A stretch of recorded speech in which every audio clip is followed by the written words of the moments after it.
Good afternoon, Lee. Am I audible to you?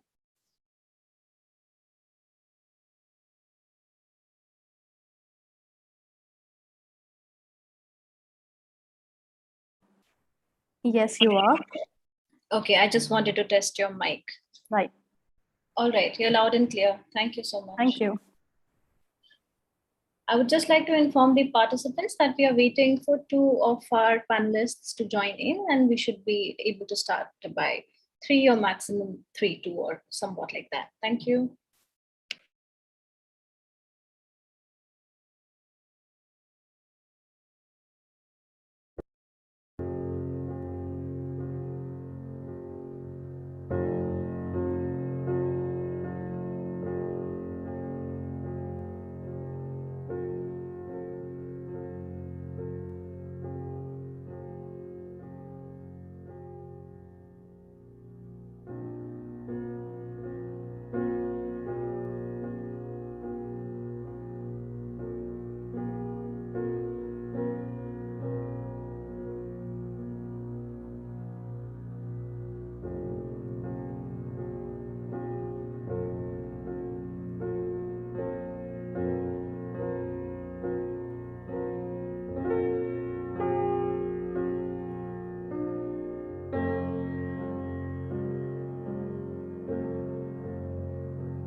Good afternoon, Ms. Parthana. This is Valerie from Sphere India. Can you hear me? Yes, I can hear you. Right. Perfect. I just wanted to test your video and mic, and it's working perfectly. Thank you.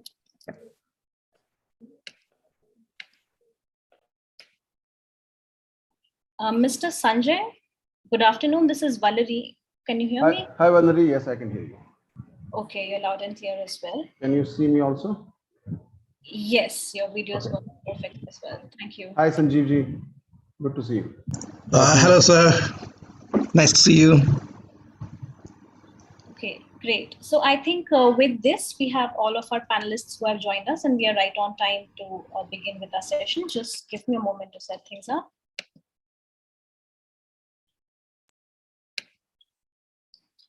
Okay, good afternoon, everybody, and welcome to this session. First of all, I would like to congratulate all of us, all our fellow humanitarian workers, and for their tireless and selfless work that we do in this sector.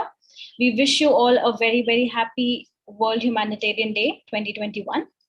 As all of us are aware, World Humanitarian Day is marked every year on the 19th of August with a specific theme to honor all humanitarian aid workers who, despite the odds, continue to offer life-saving assistance and protection to the people in need. This particular webinar aims to highlight the impact of climate change, which is in the theme with the World Humanitarian Day 2021. So it aims to highlight the impacts of climate change on the vulnerable population in the light of the most critical findings of the IPCC 6th Assessment Report, Climate Change 2021, the Physical Science Basis. And while we do this, we will also endeavor to identify possible climate mitigation and adaptation measures for a safer world. For the session today, our keynote speaker is Ms. Lee McQueen, who is the Vice Chair of Sphere India. We are also joined by a set of very eminent panelists who will be speaking on their subjects. I would like to welcome Mr. Sanjay Vashisht from Climate Action Network South Asia, Ms. Renuka Saroha from WHO India, Ms. Pratana Bora from Clean Air Asia India, Mr. Sanjeev Kumar from INSETA, to this session, who will be our panelists for this session.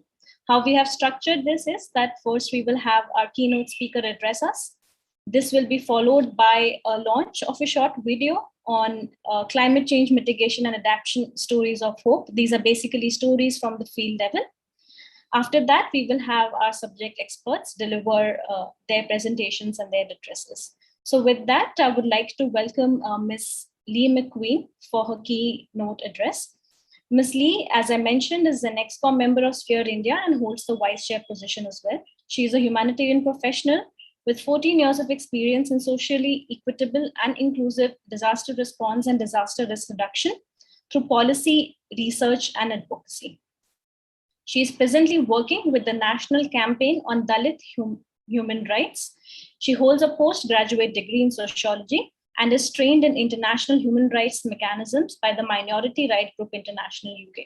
Ms. Lee, I would please request you to deliver your keynote address. Thank you. Thank you, Valerie. And a very good afternoon to my very, very dear participants, the panelists here. And I have Mr. Sanjay Vashisht, Ms. Pratna Bora, and Mr. Sanjeev Kumar Nathan with us today.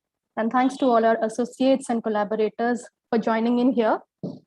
In the interest of the time that I have been given to deliver this address, I have written down what I should be speaking and focusing so that I'm not just speaking verbatim, just extempore and losing out even a second or anything.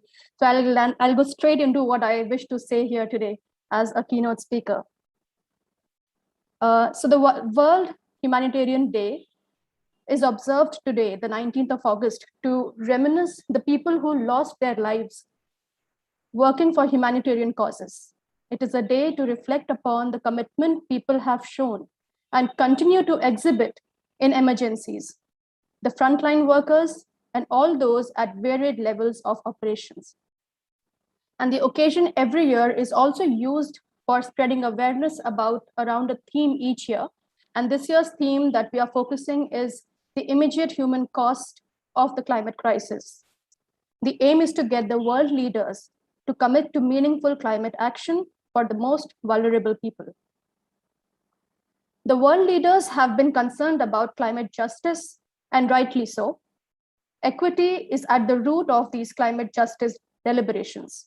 Simply put, the concept itself of climate justice means that those historically responsible for highest emissions should share greater responsibility and help other nations to mitigate and adapt to climate emergencies.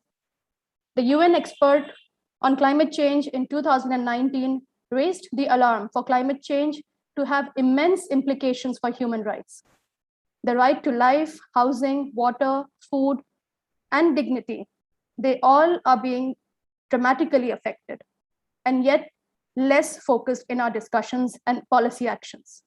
In such a setting, I quote from what he said, in such a setting, civil and political rights will be highly vulnerable. I close quotes there. And he has termed this entire scenario climate apartheid. We are already witnessing a struggle over scarce resources among the communities in our country, to the extent of witnessing violence being perpetuated against historically and socially marginalized communities. The underprivileged are disproportionately exposed to the multidimensional insecurities and inequalities in accessing regular food, water, healthcare services, and sustainable livelihoods. These trends are likely to aggravate without people's participation and vulnerability responsive measures. And I already have panelists here who would be throwing more light on the IPCC report of 2021, but the report has definitely highlighted alarming trends for South Asia.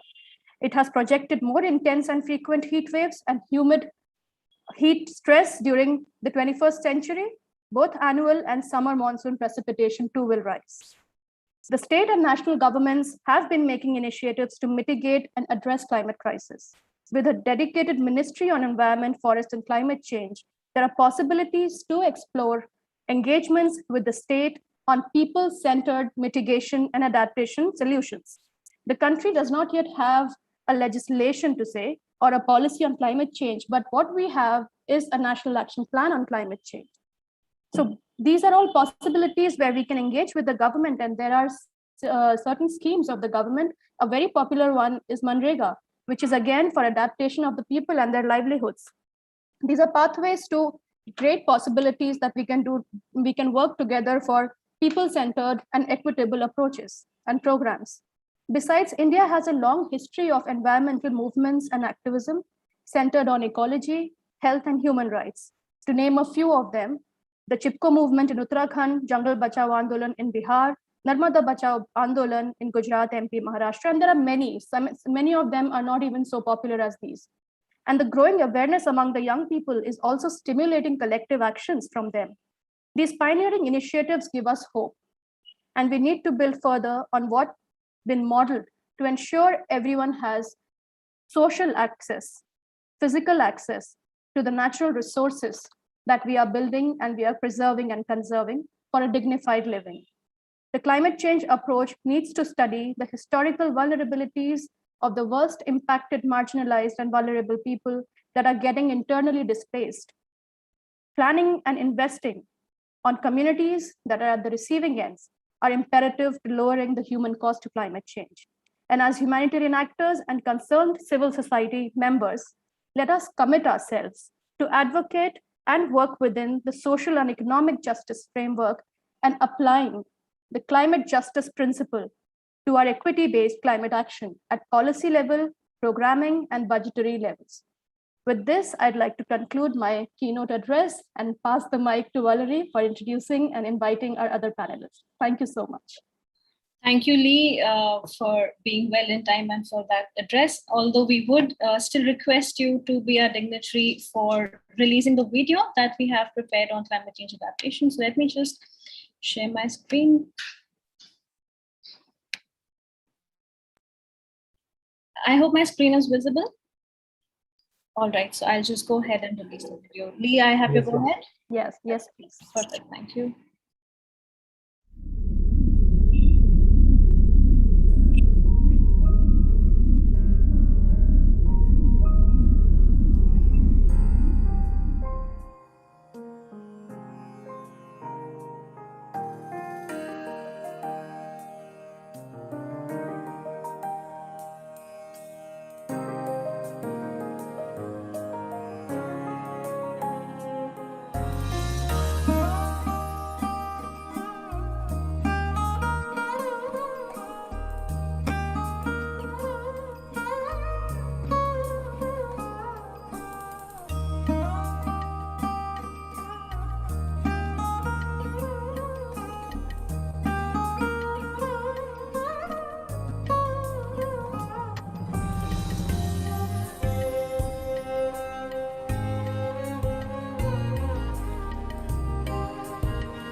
সৰু অৱস্থাতে মোৰ ঘৰ তাতে আছে বৰগু পূৰ্ণামুখত তাতে সৰুতে ব্ৰিটিছৰ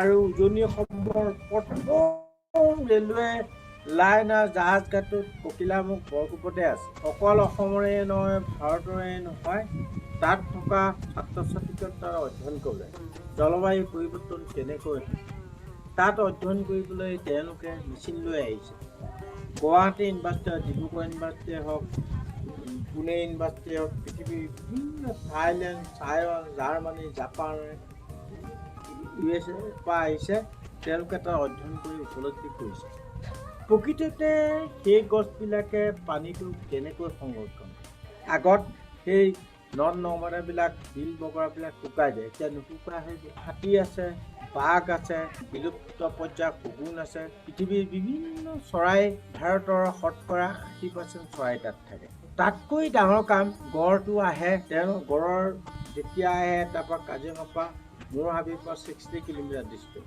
নিজে এজোপা গছ পুলি ৰুব লাগিব আৰু যিমানবোৰ বন্ধু বান্ধৱী মাতিব তেওঁলোকক এজোপা গছ পুলি পৃথিৱীখন সোনকালে সেউজীকৰণ হ'ব আৰু তেতিয়া আমি জীয়াই থাকিব পাৰিম কাৰণ COVID-19 তাক শিক্ষা দিছে যে অক্সিজেনৰ অভাৱতে মানুহ মৰিছে অন্য কাৰণটো মৰা নাই যে অক্সিজেন কোনে দিয়ে গছেহে দিয়ে গছৰ বিনে প্ৰাণী জগত জীয়াই থাকিব নোৱাৰে এই কথাটো মনত ৰখা দৰকাৰ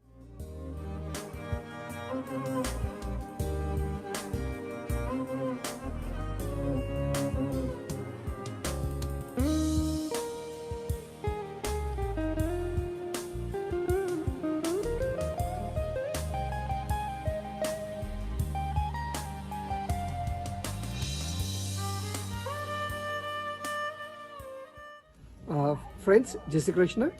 My name is Deepak Gadia, and when we returned from Germany, the biggest challenge we saw was deforestation, and we were shocked to hear that 50% of the world population cooks on open fire, and 3.2 million women die because of the smoke in the kitchen.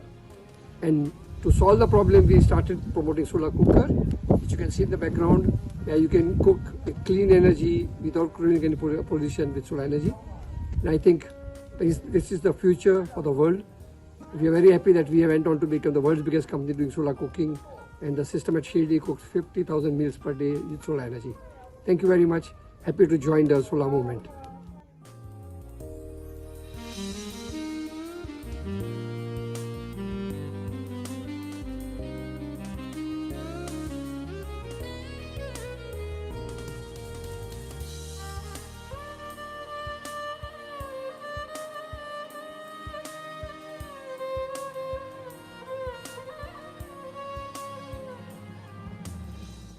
आणि शेती पद्धतीमध्ये सुधारणा होण्यासाठी आम्ही स्वयंशिक्षण प्रयोग संस्थेमार्फत महिलांना सेंद्रिय शेती 1 एकर मॉडेल करण्यासाठी आम्ही महिलांना तयार केलं आणि सेंद्रिय पद्धतीनं की 1 एकर मॉडेलमध्ये 1 वर्षभरामध्ये 5 व्यक्तीला जे धान्य पुरल एवढं आणि त्याचबरोबरीनं जे त्यांच्याकडे जे जनावरं आहेत तर ह्या जनावराचं पण व्यवस्थापन त्याच्यामध्ये व्हायला पाहिजे तर असं आम्ही कुटुंबाचं आरोग्य अन्न सुरक्षा झाली पाहिजे आपल्या ज्या कुटुंबामध्ये जसं शेतीमध्ये जनावरं आहेत तर त्यांच्याही अन्न सुरक्षा झाली पाहिजे तर त्याच्यासाठी आम्ही 1 एकर मॉडेलमध्ये जवळपास 25 प्रकारचे धान्य घेऊन कुटुंबाची अन्न सुरक्षा केलेली आणि 1 वर्षभरामध्ये त्या कुटुंबाला ते अन्नधान्य पुरेल एवढं आम्ही 1 एकरचं मॉडेल तयार केलेलं आहे आणि ह्यामध्ये केल्यामुळं की एकतर आरोग्यावर होणारा खर्च वाचला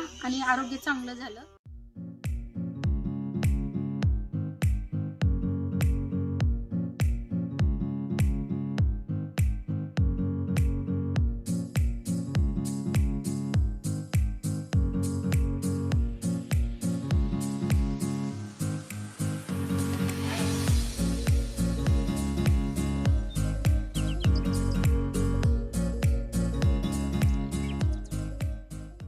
पानी को कैसा रोका जाता है जैसे सूखते गड्ढे और जो नाली बरसात का पानी है तो नाली में एक सा करने के लिए करा और नालियों का जहाँ पानी इकट्ठा करने से क्या होता है, जो अंदर पानी बैठ जाता है तो पानी की कमी नहीं आती है। इस तरीके से मैंने महिलाओं को जागरूक किया और पानी के संकट को दूर किया।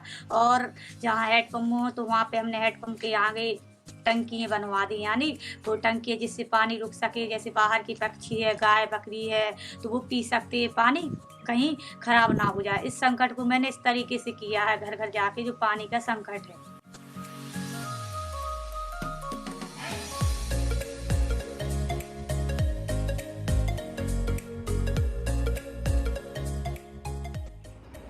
आज सबसे बड़ी समस्या है अपने प्लास्टिक कचरे की, और ये कचरा सभी जगह ज़्यादा निकलता है, म्यूनसिपैलिटी बोलो कि ग्राम पंचायत। आज हम 11 ग्राम पंचायत में से इस तरह का हम प्लास्टिक इकट्ठा करते हैं। वो इसलिए इकट्ठा करते हैं ताकि हमारे नदी नाले और ज़मीन वो खराब ना हो। और ये सबसे बड़ी समस्या इसलिए है क्योंकि हम ग्राम पंचायत के पास इतना पैसा नहीं होता, और इसका निवारण करने के लिए हमारे पास एक ही सॉल्यूशन है, segregation at source.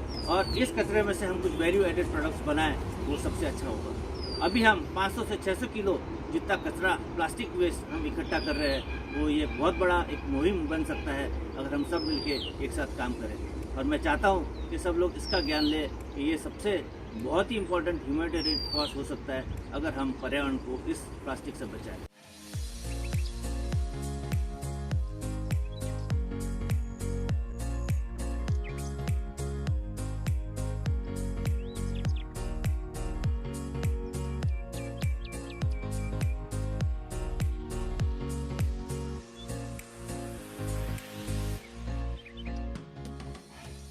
We are putting forward to climate hood is we are empowering people through climate literacy. We are giving awareness on the importance of ecosystem and biodiversity, and through this, especially our program we conducted in 2019, Global Climate Education Month, we could reach more people by giving them literacy on the climate crisis and the importance of biodiversity.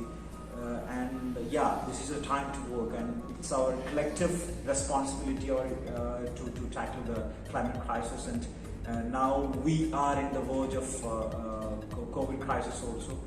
And let's unite behind the science to tackle the climate crisis and save our world.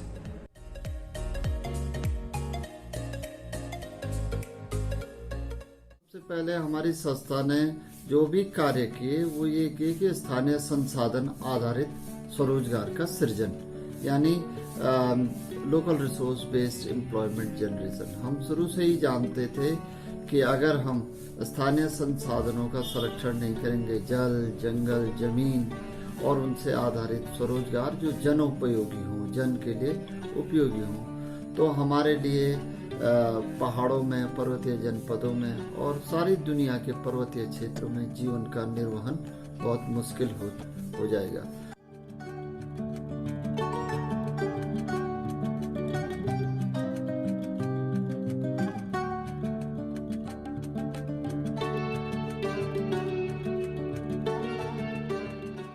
Presently, I'm a law student focusing on petitioning, remodeling our laws and policies that tend to be anti-climate friendly. Our organization Zindagi has planted over 500 plus saplings over the past few years and are nurturing them too. We advocate about climate and environment friendly alternatives to climate damaging elements such as those that release CFCs. Cleanliness drives and awareness programs about reducing plastic wastage and contamination to minimal are some of our other initiatives. On this World Humanitarian Day, let's pledge to work towards slowing climate change and relieving our Mother Nature of its adversities.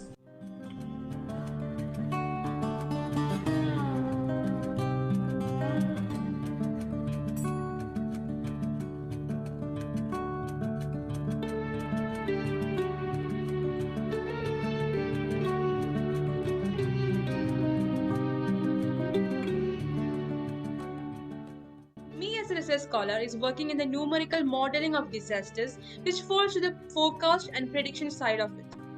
By modeling, we are trying to formulate algorithms which help us to see a disaster before it is hitting us so that we can reduce the impact on human and environment.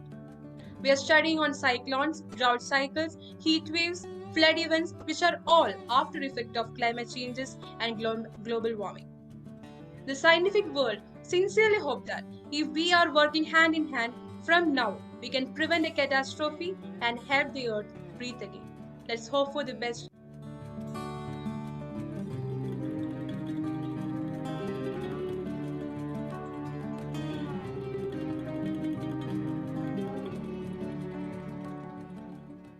Coming to the one main issue which I've been thinking is destruction of mangroves.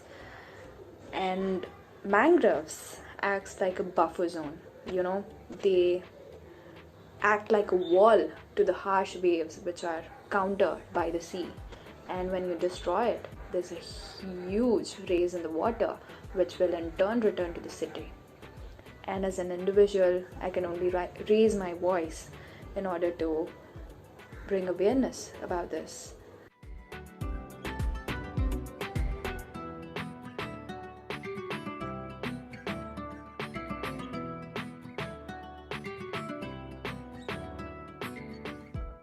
My podcast is a source to make people aware about the real world problem related to environment and encourage them to take small action to contribute towards the fight against climate change.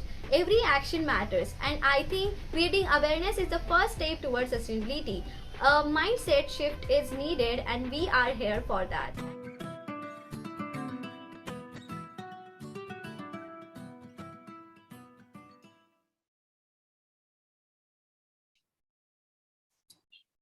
Over to you, Lee, for your closing remarks, if any. Thanks for sharing that lovely video. And as I mentioned, that people are taking action as a collective and also in their individual capacities. So to close this, I would really like to reflect. While I was watching this video, I noted down some points, and I would just like to share those here, that it's important we recognize these efforts and contribution of the communities and the individuals, the youth and the veterans in the entire conservation mechanism and the measures that are being taken and the modeling that's really happening. And then we also need to work towards securing climate change policy action where we can really explore geo, NGO, individual, all these people who are into such actions to come up with joint programs where they full reflections and dialogue and collaborations with the CSOs and the government for robust social and economic safety nets and technological innovations.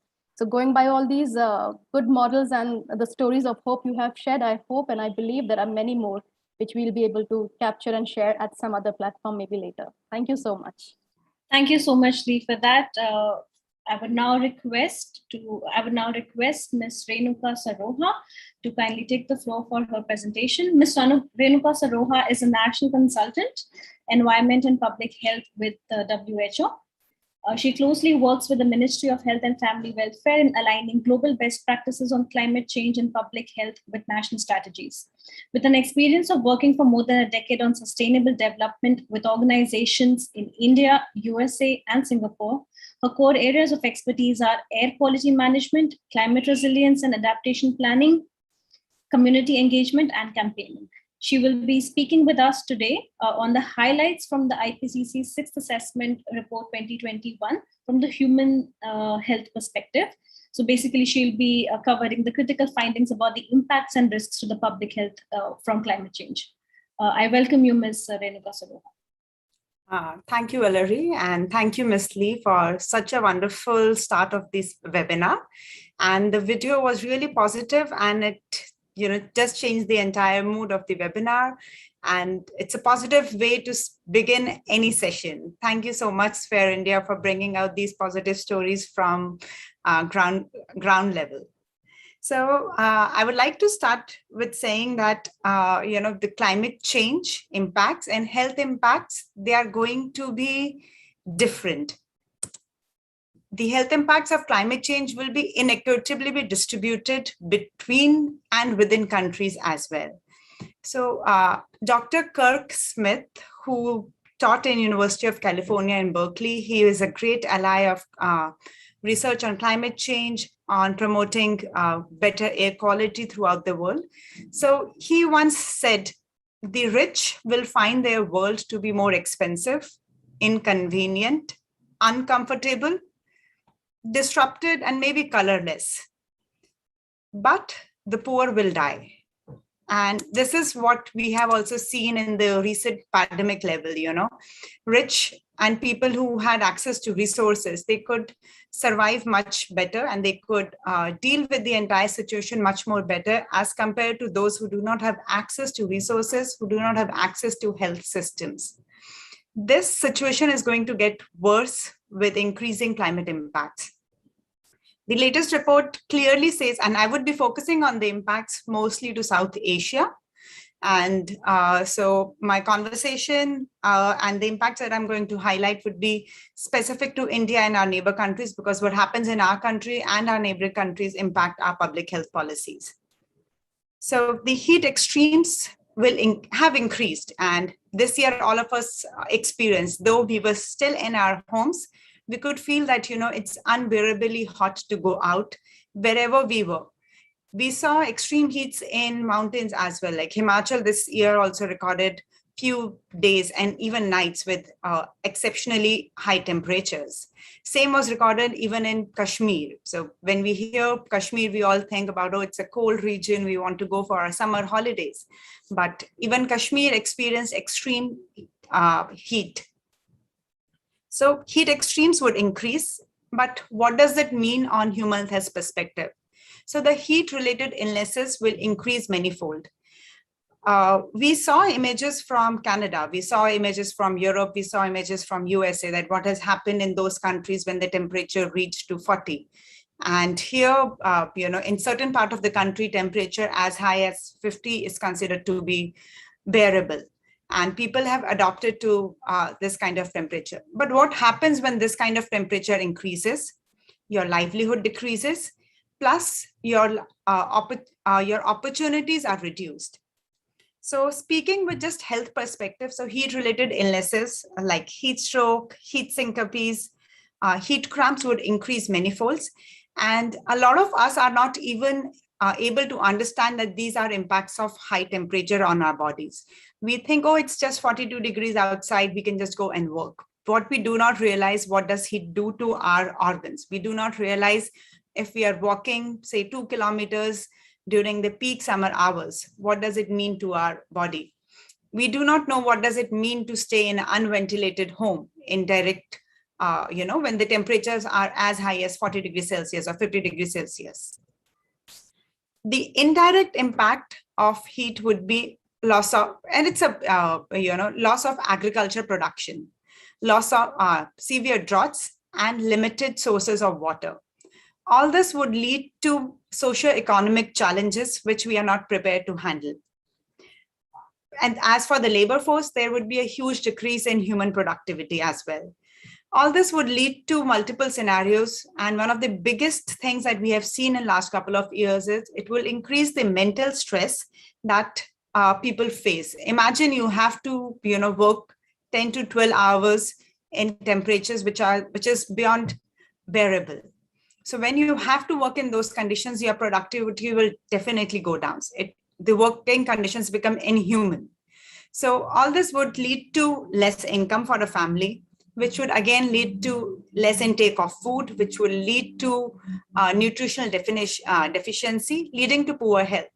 And as the leader from Maharashtra, very well stressed the importance of having good and nutritional food. How it mattered to thousands of women who are in Maharashtra. So just imagine when there is drought, when there is loss of livelihood, and the food consumption and nutritional value of food would be decreased. How it is going to impact health of all of us. So that's something which we talk about, what happens when the heat increases. And I'm not even talking about, the small issues that we face. All of us face headaches more in summers. So, if we want to go out to a nearby shop, we do not want to go, because we know as soon as we step out, we will have certain headaches, we will feel irritated, we will feel more anger in us. So these are the small side effects that we are not even accounting for right now, like what it would mean for human race as together when we are more angry, when we see more road rage on the, on roads of Delhi, when temperature just shoots up. The next, what the report talks about is the fire weather. So in India, we do not talk a lot about forest fires. And sometimes when we talk about forest fires, there's also, oh, it's one of the methods used by forest department to control the growth of weeds or to promote healthy growth of trees. But these fires are well planned and controlled. But what happens when there are uncontrolled wildfires? Again, images were flooded on our screens from Canada, from Australia, from US about wildfires in those countries. India also faces huge amount of wildfire forest fires. We usually do not talk about it, but forests in Uttar Pradesh, in Uttarakhand, some part of Himachal, and even Northeast, they do face regular forest fire, which has huge impact on public health. Wherever there is fire, there is smoke. Where there is smoke, there is air pollution. Wherever there is air pollution, there are health impacts. So when we just heard, 3.2 million people die because of smoke or air pollution. So this number definitely is going to increase when there would be an increase in forest fires. And imagine the lives of people who are living in those forest areas. They would again face loss of livelihoods when the trees would be burned. So a lot of people in India who lives on the fringes of forest are dependent on non-forest timber produce. So their livelihoods, because those trees would be burned or their access to these forests would be limited. So their livelihood again would be impacted. Then they will go back in the entire circle, less money, less food, less nutrition, poor health, and again in the debt of, in the circle of health debt, where they have to spend so much money on their health that whatever they earn is always less. Next, what the report talks about is glaciers are melting. And this is something that all of us have known for years. But this time what they have said, we can say with the proof that the glaciers are reclining at a speed which is beyond imaginations. And recently, India witnessed a glacial flooding. India witnessed flash floods in its mountainous regions. India witnessed huge landslides, which were unprecedented in nature. So all these activities increases physical injuries, they increase infrastructural loss, they damage our health systems. So in Kerala flood, we saw, the entire health system just crumbled because all the, and Kerala has one of the best health systems in the country. So when there was huge flooding in Kerala, so the health infrastructure, the PHCs, the hospitals, they were just flooded and they had no way that they could treat people. Similar situation is going to be seen when there are going to be floods in mountainous region, which are already very vulnerable.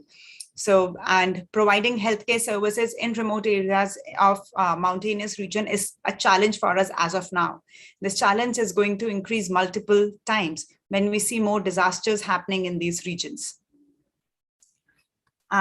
So next, what report talks about is sea level rise. So close to 14.2% of India's population live in coastal regions. So what does it mean for them? It means there would be more frequent floods. It means there would be more intense cyclones for them. It means their fresh water would be mixed with salt water. Their quality of water would decrease.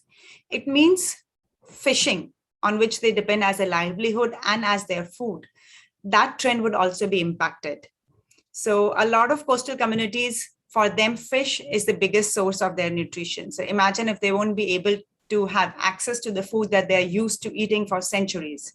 So it would definitely create an impact on their lifestyle, which will have impact on their mental health and physical well-being.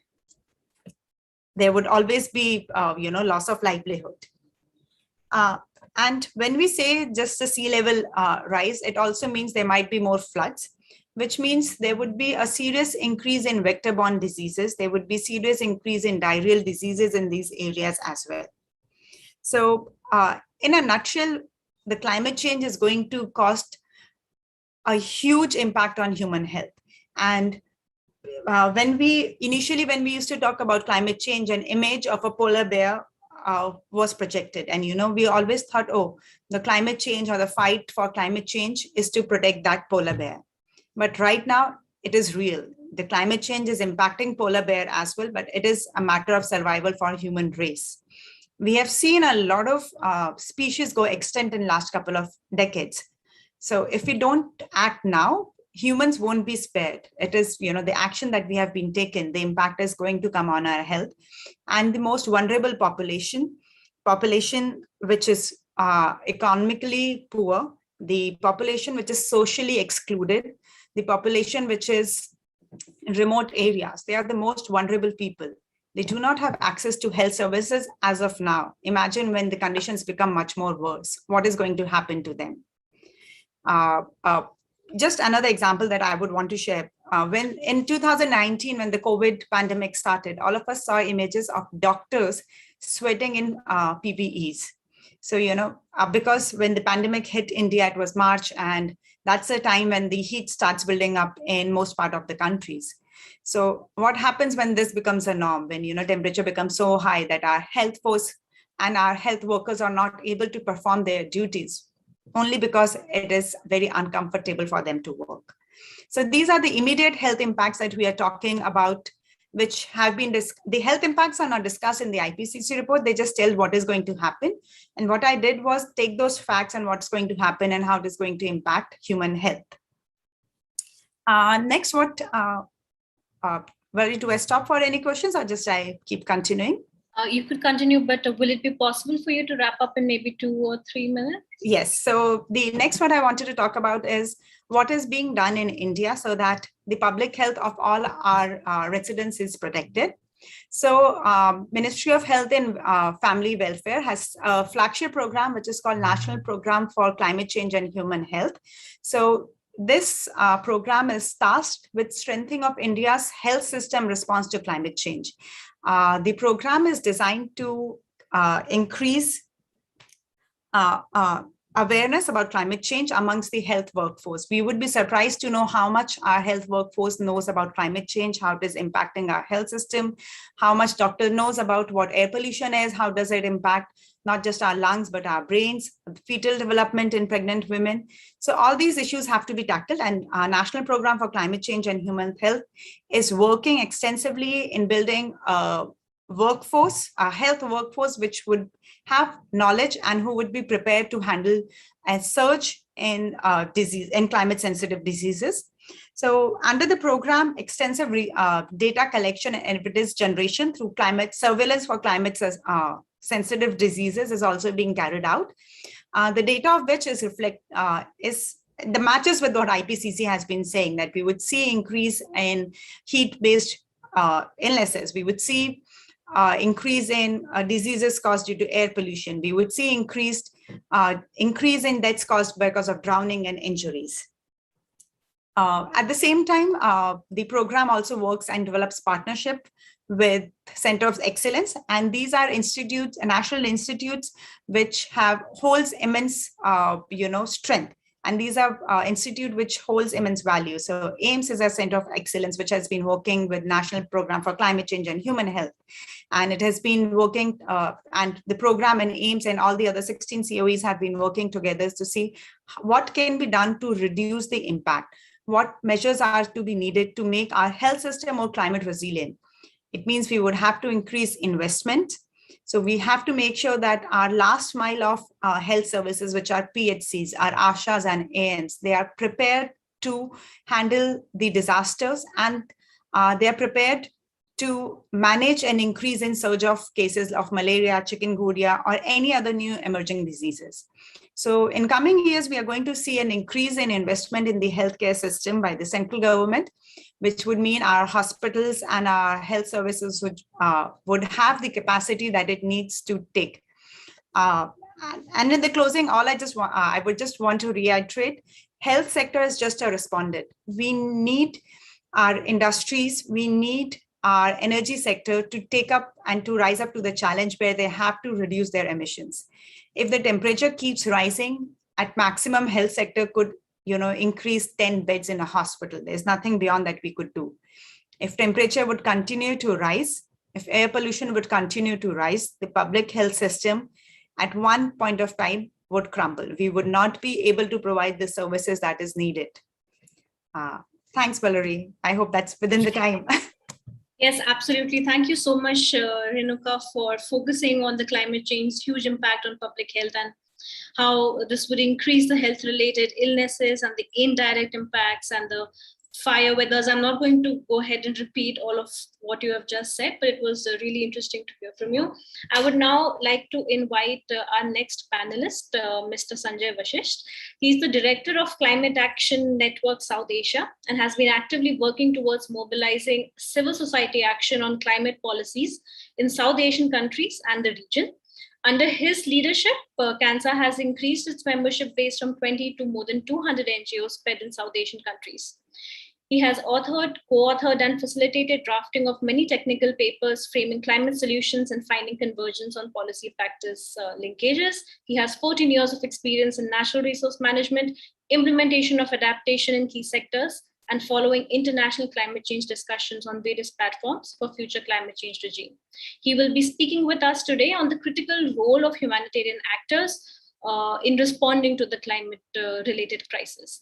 With that, I welcome you, Mr. Sanjay, to please take the floor. Thank you. Thanks, Valerie. Thanks. I'll try to, I'm sorry, I have to share what extra is on the plate of humanitarian actors now, especially after IPCC report has been released. If you look at IPCC report, we all know it rings the bell, code red. It basically, communicate there's a code red situation now, and code red situation is considered to be the most critical situation. Why it is code red? Because carbon dioxide is highest in last 2 million years. That's what IPCC report has found, has assessed. The global sea surface temperature is fastest increase in last 2,000 years. Sea level rise has been fastest in last 3,000 years. Arctic sea ice area has been the lowest in 1,000 years, and glacier retreat is lowest, is unprecedented in 2,000 years, and all has impact on disasters, how extreme they would be and how frequently they would come and hit us.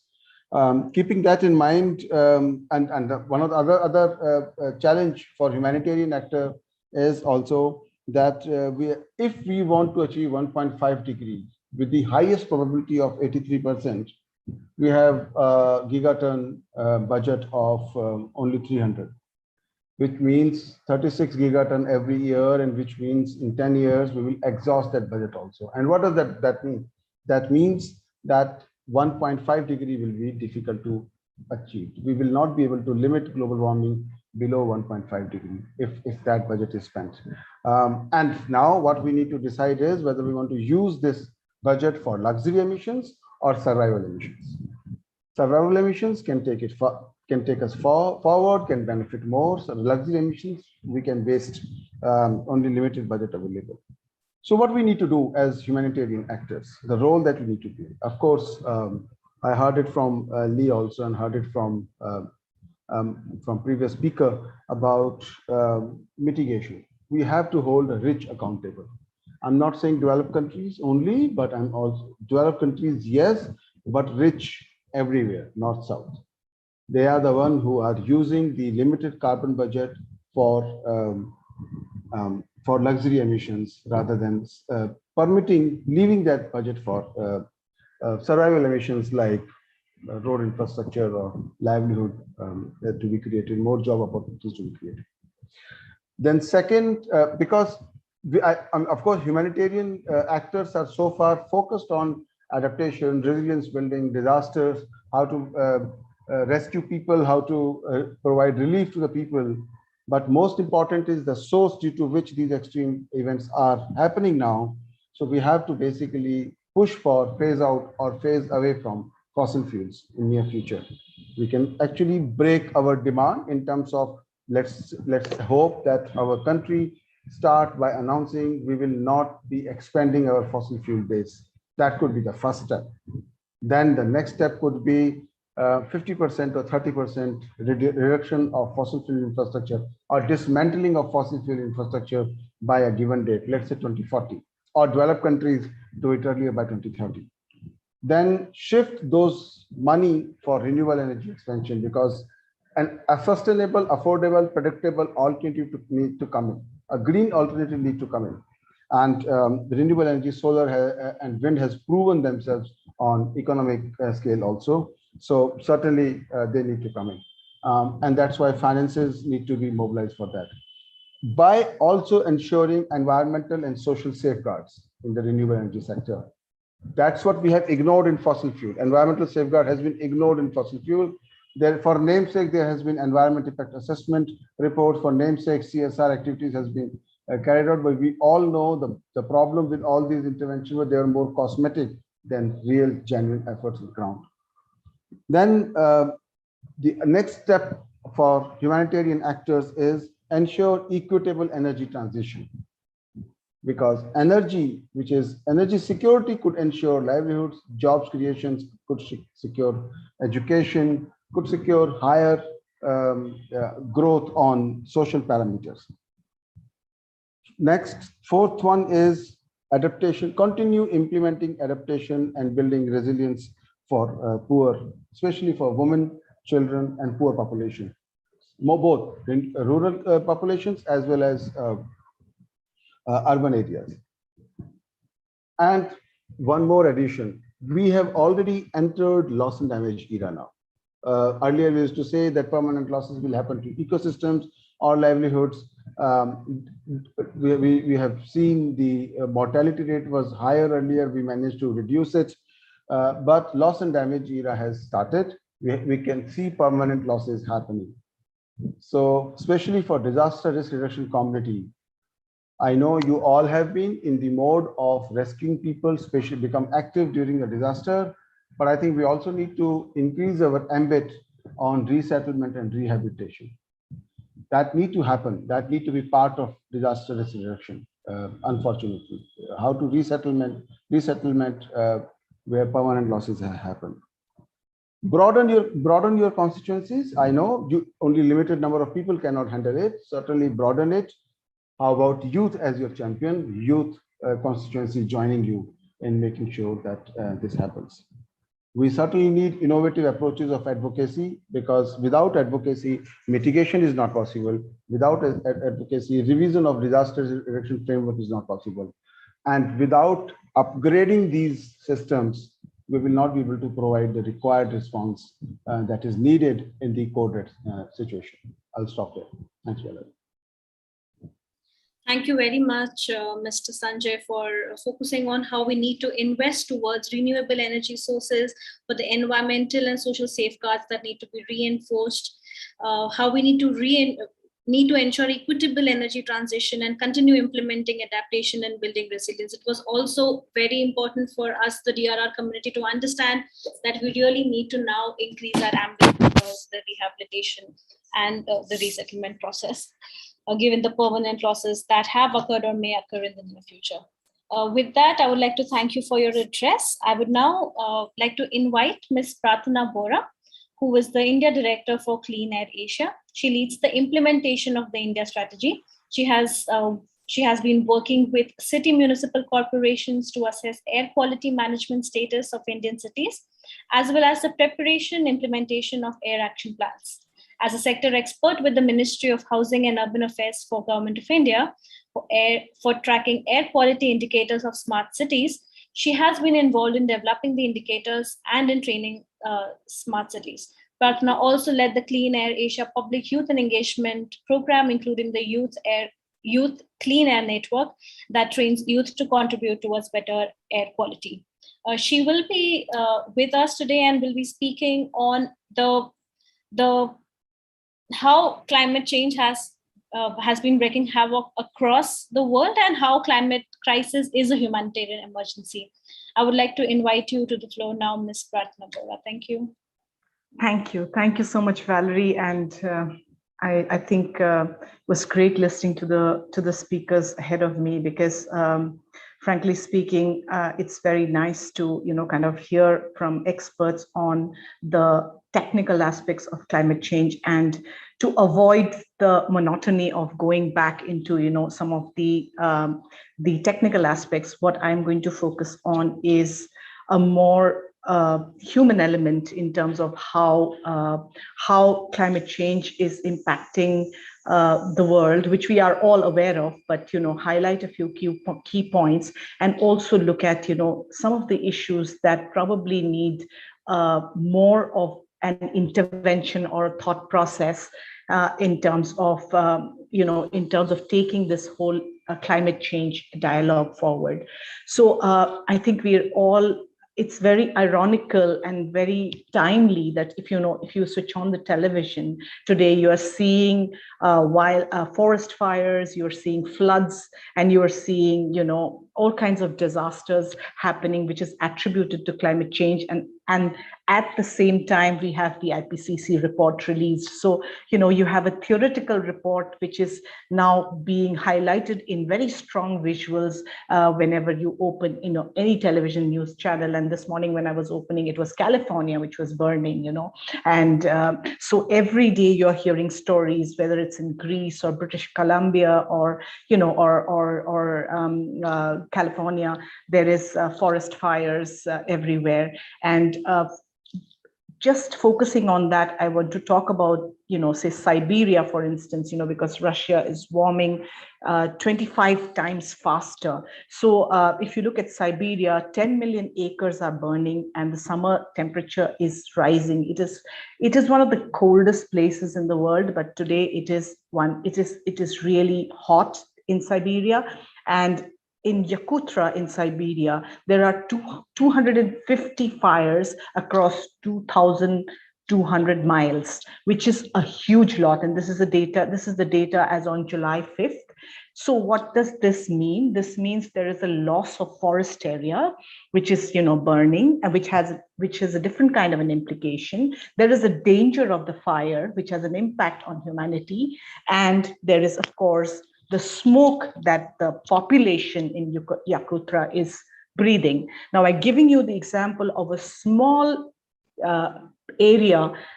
You can see what the impact on humanity is in terms of your health impact, as Renuka spoke about, as well as the environmental impact. And I think there is a need to look at it from this, triangle perspective and think about how we can address it, not just in a larger approach or a macro approach, but from a micro approach. So we are talking about 450 million tons of CO2 in 2018, which is risen to 505 million tons of CO2. So you can see the constant figure rising, but there are these micro events happening which need to be looked at from a perspective of addressing it in terms of a solution that is applicable to these particular areas.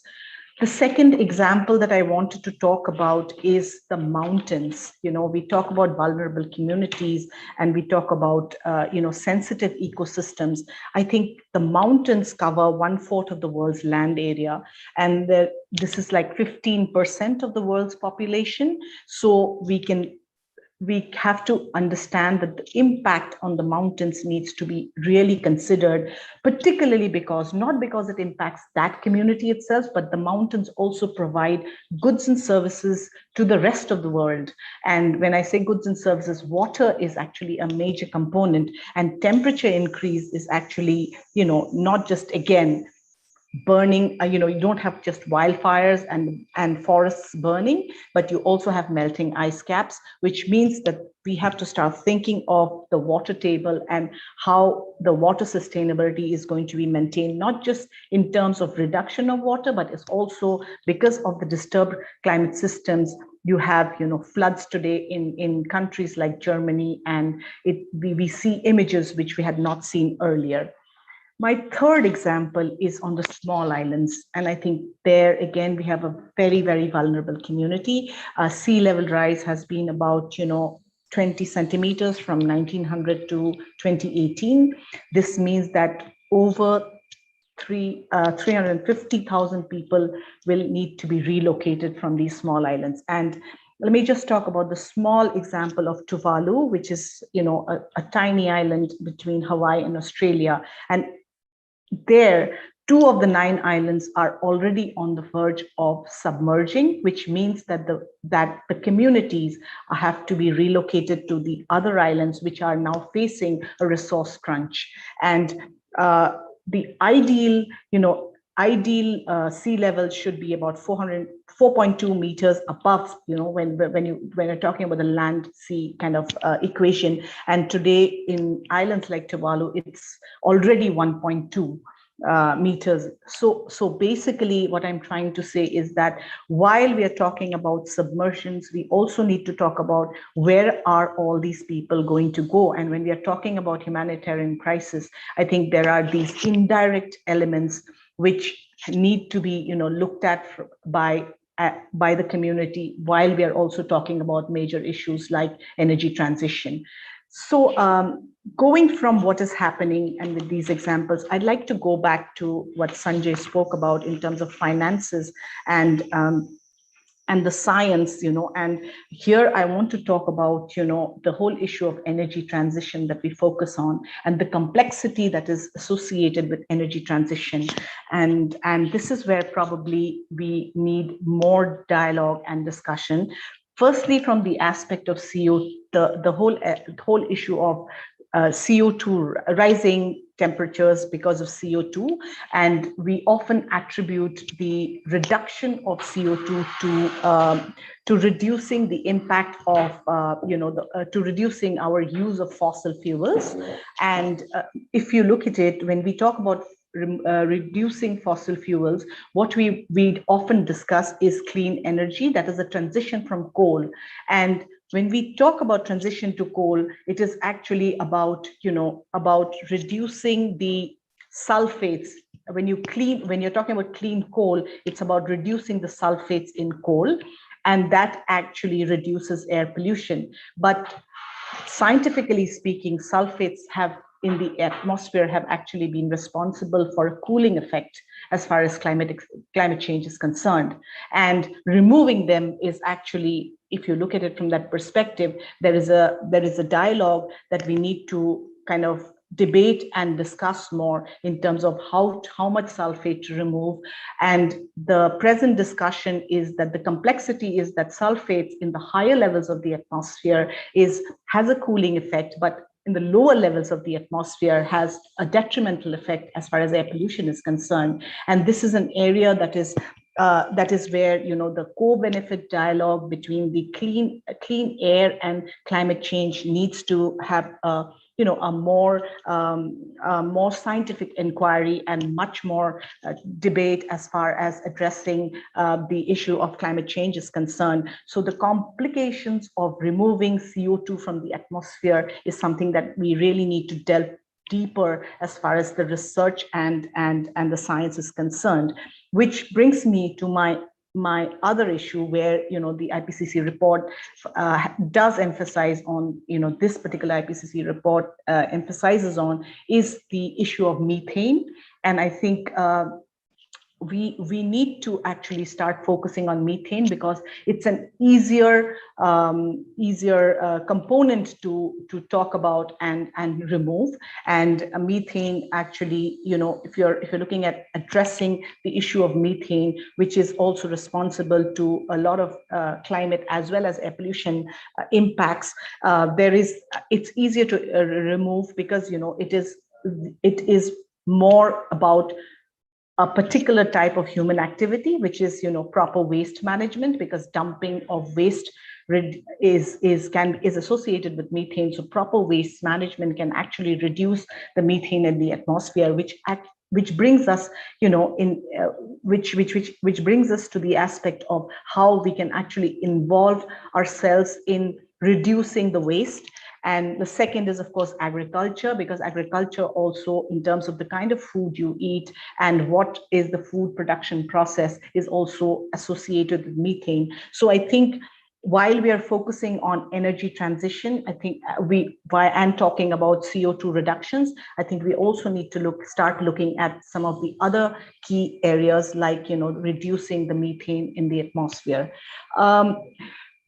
the other aspect as far as energy transition is concerned, and this is where probably I think what I really enjoyed about the video is the integrated approach that it proposes in terms of multiple aspects that need to be addressed as far as climate change is concerned. So if you look at energy transition will require a lot of technology. And this technology, whether it's solar panels or wind turbines or other,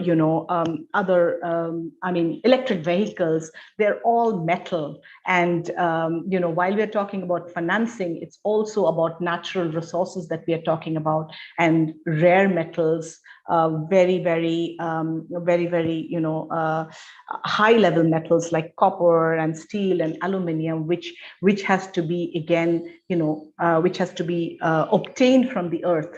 And here the issue of resource consumption, which is also, over use of our Earth's resources comes into play. And how do we actually look at a balance in terms of the whole issue of the technology solutions for energy transition, which might have, again, an impact on climate change.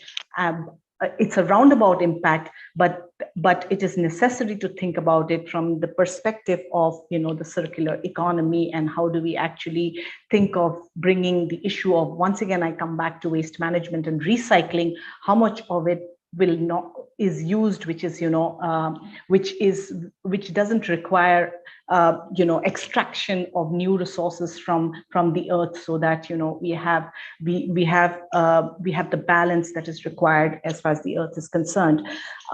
So I would like to conclude basically that I think there is no either or solutions in terms of addressing the impact of climate change, because today we are at a situation where we have I would like to use the word abuse the earth so much that there are multiple aspects where we need interventions.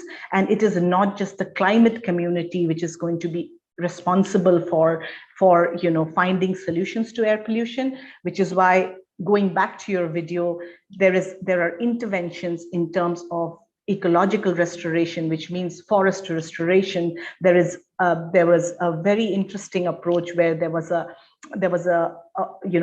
viewpoint from law and policy, and there was the whole issue of water that needs to be dealt with. I just talked about air because you see how complicated it is, because while you're trying to reduce air pollution, you might be actually impacting climate change. And I think it's very important to emphasize the role of the partnerships, and that is why we have an SDG on partnerships, that I think multiple people, multiple leaders from the community which is involved in the humanitarian process, improvement of the humanitarian situation and crisis process is involved, and we can together kind of build a better world and reduce the impact of climate change. Thank you very much. I'll stop there. Thank you very, very much, Ms. Pratna, especially for focusing on the human element of climate change.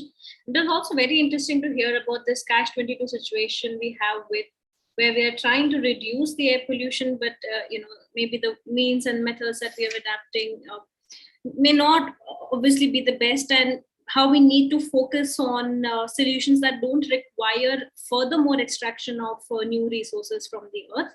It was also, I think the complexity of energy transition that you spoke about will need a much larger discussion, because while there are complications in removing CO2 and the sulfate levels from the atmosphere and then reducing the methane, I think that is a huge discussion that maybe we can take up sometime later. It was also helpful for us to understand how mountains, who give us one of the most important resources, water, are being impacted, and how the disturbed climate systems will impact them much more. Understanding from the point of view of Siberia was essential. And I think what you spoke about from the perspective of small islands and submersions and where the people will go is something that Mr. Sanjay was also talking about, in terms of how the DRR community needs to now focus on resettlement and rehabilitation because of these sort of permanent losses. So thank you very much for your address. I would now like to welcome our next panelist, Mr. Sanjeev Kumar Nathan. He's the Senior Consultant and Advisor for Integrated Sustainable Energy and Ecological Development Association in SEDA. He has been involved in Eco Village Development Project, which comprises of eco-friendly, low-carbon green technologies that help in mitigation of climate impact and adaptation of new solutions to build climate resilience. He has worked for more than 3 decades in sustainable development sector, namely renewable energy, watershed, environment, agriculture, healthcare, education, skill development, livelihood, etc., in various international development projects and in CSR projects. Today, he will be with us and he will speak to us about the ground level climate actions that can be taken for a safer world. So I think we'll be hearing from him also about the individual actions that can be taken at the home level towards reducing the impact of climate change. So I welcome you, Mr. Sanjeev, for your address. Thank you. Thank you, Valerie. Thank you for sharing nice videos in the beginning, and thank you, Sanjay ji, Ms. Lee, Ms. Pratna, Ms. Renuka for sharing great insight. I'll share my screen. Can you see my screen now? Yes, we can see your screen. Okay, just make it full screen.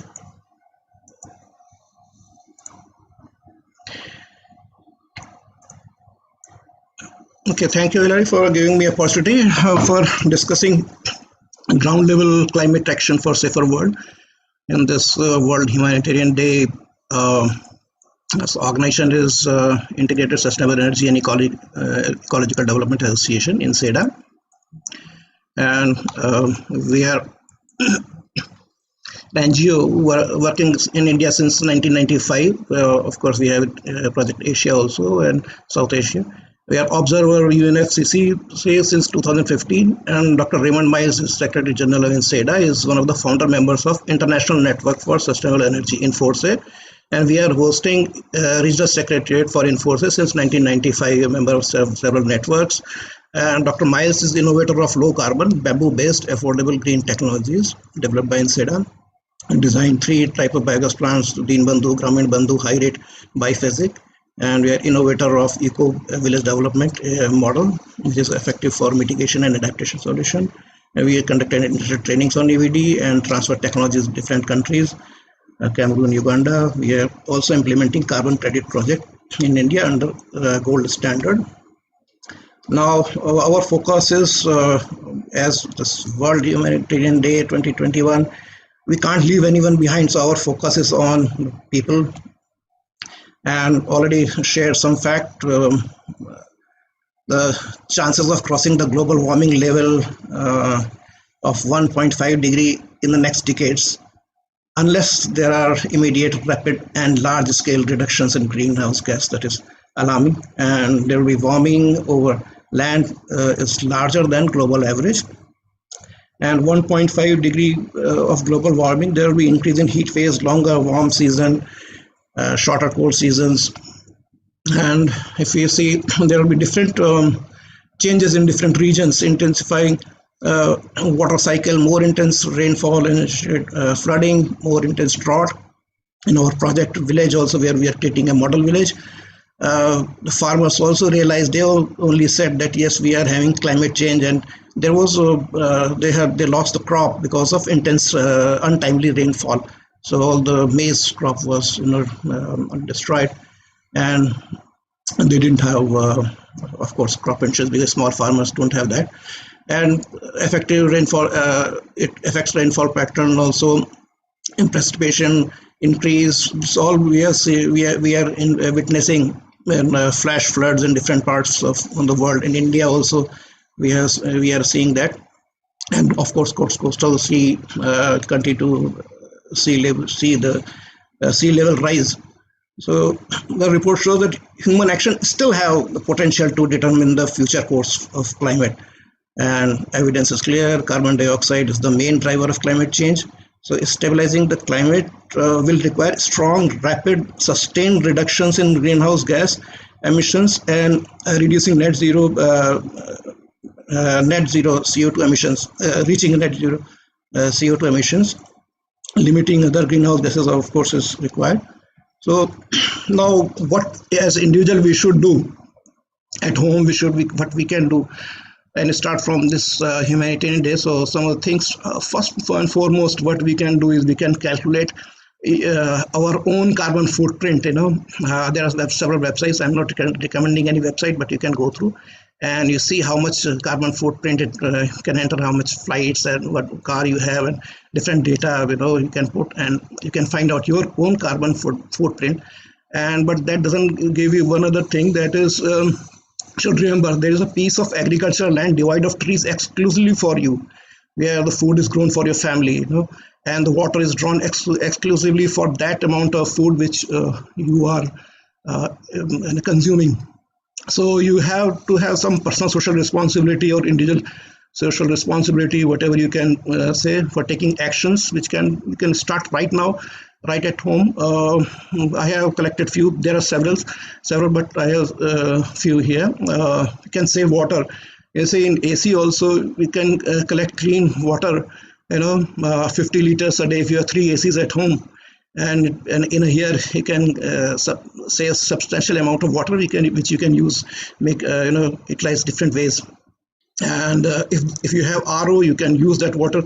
There's a lot of wastewater in that, so you can use for cleaning floor at least, if not for other purposes. Then of course you should have save water while having brushing teeth and hand wash while bathing. Particularly while washing cars, you see that many people wash whole car with water, so you can save a lot of water there. Then you can also do some rooftop rainwater harvesting and groundwater recharge if you have the roof for that kind. And then save electricity as far as possible. You can have AC at 25 to 27 degrees, and it is comfortable temperature. But if you go below, and then it consumes a lot of electricity. So you should switch off electrical appliances, use LED bulbs. You should insulate walls which receives direct sunlight as far as possible, and cavity wall installation you can try. Of course, you can also replace your old appliances with efficient ones, and use green power, particularly those in the areas which are in the disaster zone, like coastal areas and all, where you see if there is disaster for a number of days, electricity won't be there. So in those areas, people can have this green power, so that in case of emergency they can use that. They are habitual and their systems are working in case of emergency. So they can try that if they can afford. And of course, reduce waste. Already this was discussed. You can use your kitchen waste to make compost. So there are several compost baskets. Compost buckets are coming. They can search on the website. You can get, and you can convert that compost into a good that kitchen waste into good compost. And you can also grow, some vegetables right in the balconies, or if you have some small garden, you can grow some vegetables also. And you can save those seeds and all that, and you can grow them. And of course, if you are living in housing societies like ours, we have waste segregation right at doorstep. So you can also, if it is not there, you can convince your RWAs so that they can start waste segregation and compost that waste into useful manure. And you can of course grow herbs also in your balcony, and reuse, recycle, that always you can do. Then of course you can save fuel, so you can organize your cooking so that you can save your fuel. You can switch off car at red lights, avoid travel. Now in pandemic we are seeing we are working from home, we are saving a lot of fuel in that. And we should carry the bottle, of course, carry bags and plastic bottles wherever we can. And we can also switch to naturopathy, acupressure therapy, magnet therapy, seed therapy, color therapy, and there are other ways to boost your immunity so that you have less medicines. If you have less medicines, there are less pressure on the hospitals, as well as medicines require energy companies, so that is beneficial for your health as well as environmental health. And you can do other things like speak up and change your food habit. I'm not pressurizing that because that's your own choice. But carpooling and cycling you should do on your own risk, because there still in India we don't have safe cycling path, and carpooling is always in there is risk involved in it, but you can try it if you are having a good secure neighborhood. Then you can but you can always do some you can plant the trees, or you can contribute to some credible organization to reduce your carbon footprint. So these all things you can do on your own. Coming to the low carbon pro poor sustainable eco village development in South Asia. Now, this eco village development, here the focus is on the people whom we can't leave behind. So these are the people who are living in particular in rural areas, of course, in city areas also. But our focus right now is the rural areas, where 70% population in rural areas is there, and it's necessary to have local solutions in the pandemic situation. You can see that the supply chain was cut off. So if you have resources at your doorstep, then you have more chances of survival in catastrophic disaster situations. So EVD solution is an eco-friendly, low-carbon green technologies. It can easily be implemented.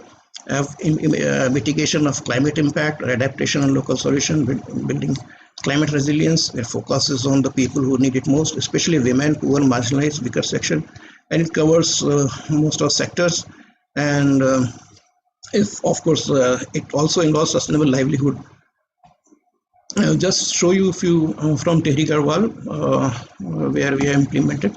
So you can see biogas, roof water harvesting, rooftop rainwater harvesting system, multi-purpose hybrid improved cook stove, bamboo compost basket, organic kitchen garden, solar poly greenhouse, solar dryer, and organic agriculture. If you see the construction, we use bamboo frame, which is woven by women. Women weave this structure, bamboo structure, and then it is plastered by expert masons. And you can see it is gas, which is just like LPG, and you can also have lighting. So then similarly, we have rainwater harvesting unit, which is also made of bamboo, and solar dryer and compost basket and solar poly greenhouse. They're all made of bamboo frame. And we are having this multi-purpose hybrid improved cook stove, in which the waste heat from flue gases is used to warm water in a tank here, and this hot air is pushed into a bucket filled with water, so there is no outdoor pollution, so it absorbs the carbon, and this is provided with the solar panel with a fan. It pushes this gas into this water bucket, and with the panel we are also providing a small bulb and facility for mobile charging.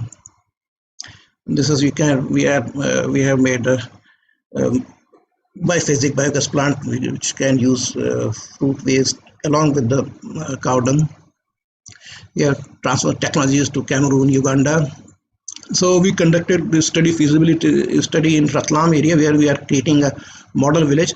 So all the families are still using traditional stove, and we have seen the report in the after the pandemic, many people have gone below poverty line, and they have switched back from LPG to traditional stove. But in this village, people have received this LPG stove, which is just lying idle like this, and they are using cow dung and this thing. And you can see the area is mostly devoid of the trees, and we use the participatory approach, and you can see here water table is going down in this area.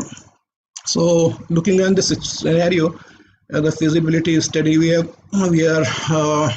providing this improved cooked stove to every family in this model village, and then solar street light at few places, providing solar lantern, solar dryer to families, vermicompost and compost basket to all families, solar poly greenhouse at some places, and roof water harvesting some places.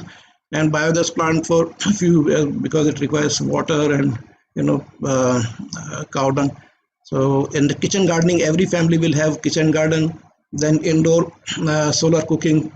This is day and night solar cooking, solar cooker using battery and induction cooker will be used using solar panel. This is for the demonstration purpose. And energy plantation and household forestry for each family. 1/4 of land they will be they have been distributed with plants and herbs and different trees, horticulture trees, and fuel wood plantation. So they'll be planting these trees within their either their vicinity and on their farm. And then of course income generation activities of course is necessary there because the community is very poor. They are ST communities and extremely poor communities. And another thing we are having is bamboo houses. Apart from that, there are several other solutions which are possible for at the grassroots level, like solar parabolic cooker you have seen, and box cooker, and micro hydro water mill, or small windmills, hydraulic ram pump, solar pumps, drip and irrigation system, solar passive heating and cooling, solar soil and water conservation like ponds, gully plug, check dams, earthen dams, contour bunding, contour trenching, mangrove plantation in coastal areas. These are all very much necessary, particularly mangroves, as already discussed, very much necessary, along with where possible the stoves, smokeless stove, which uses less wood. This project, we are implementing this similar project in 4 countries: India, Sri Lanka, Bangladesh, Nepal. And if you see the potential in India because of these technologies, we can reduce burning of firewood 150 million approximately. Just rough calculation will save 1 to 3 tons of CO2 per year. Estimated 340 million tons of CO2 per year in India itself, and potential to save firewood along with it 300 million tons of wood per year. And with the would it be possible for you to wrap up in maybe the next 2 or 3 minutes? Sure. That's all. So mostly you can see there's a huge potential of reducing the climate impact, and most important is bamboo, which if you plant on bunds, it will not only draw down CO2, but it will help in environmental restoration, and several other. So impact already discussed. They're reducing greenhouse gases, and all these EVD solutions are mostly linked to most of the SDGs except a few. And this all information is available on the INSEADA website as well as Enforcer website. There is a white paper on mitigation, adaptation, and eco-village development solution. There's a manual TOT and eco-village development solutions. So they are available on this website. So I think if you want to share, you can go through that. Thank you so much. That's all from my side. Right. Thank you so much, Mr. Sanjeev. There are so many things that you covered in your presentation, and such practical solutions on whether it was saving electricity, water, fuel, or reducing wastage. Particularly interesting to learn about the eco-village development project or model that you have been And the one thing that you spoke about the local solutions in addition to the macro level solutions, I think Ms. Pratna was also speaking about that in her previous previous address, where she said that we need to focus on more micro level solutions. I am cognizant of the fact that Mr. Sanjay has to leave right now. So Mr. Sanjay, thank you for being with us. I also see one hand raised by Dr. Praveen Kumar Rathod. I'm going to unmute you, Dr. Praveen, in case you have a question. Just 1 second. Dr. Praveen, I've sent you a request to unmute yourself and ask your question, please.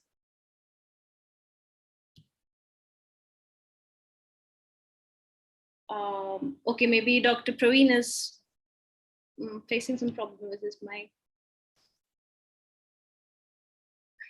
All right, so I don't see any more, questions in the chat box, but I think this has been a very, very rich and informative session. I see a hand up by Mr. Gaurav. Gaurav, do you have a question that you would like to ask? Could you please unmute yourself? Yes, ma'am. Thank you, Valerie, ma'am. And my question is for Renuka, ma'am. Okay, please go ahead. Ma'am, good evening, Renuka, ma'am. Ma'am, as you are talking about and focusing the point about flash flood and landslide and many other floods. So, ma'am, as we all are working against our sustainable development goals, so my question is, who should we blame? We blame for unorganized urbanization or our failure policies. So, who should we blame? Hi, Gaurav. Thanks for your question. And I would really appreciate if you just call me Renuka and not Renuka ma'am. The thing, it's a collective failure that I would say. And we have already wasted so much time in blaming others. You know, for so far, we have just been blaming. The developing nations have been blaming the developed nations. The developed nations have been blaming developing nation because now their consumption is increasing. The developing nations now are saying we do not want to reduce our carbon emission, and we have not achieved anything. So right now also, if we start blaming that, you know, it was unplanned urbanization or it was failure of policy, we are not going to achieve anything just by blaming. So what we need to do here is we need to assess what are the corrective measures now that we can take.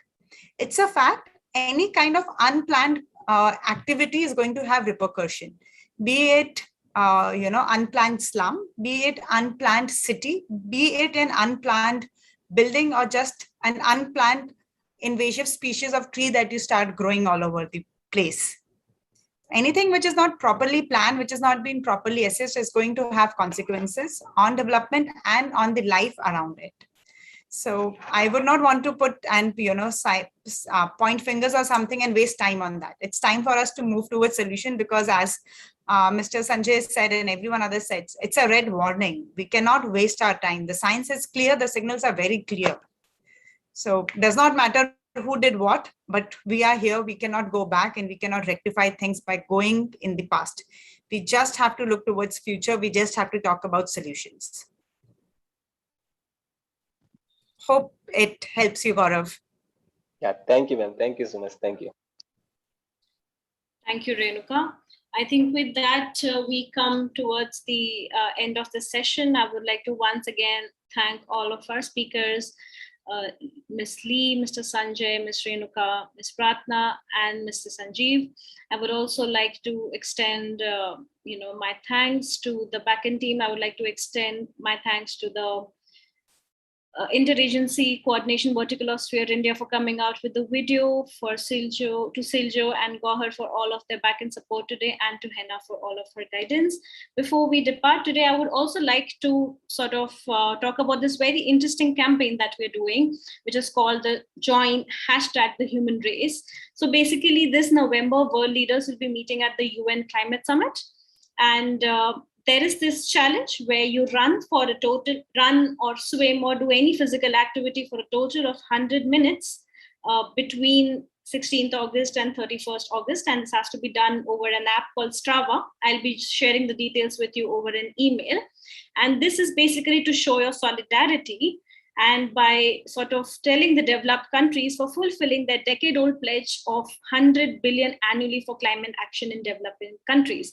So it's a very interesting challenge, and we at Sphere India are promoting this. This is a challenge that has been UN has launched it, and we would like to support it, and we will be writing to you about it, and we'll really appreciate it if you could give 100 minutes between up till 31st and sort of put on your running shoes or something.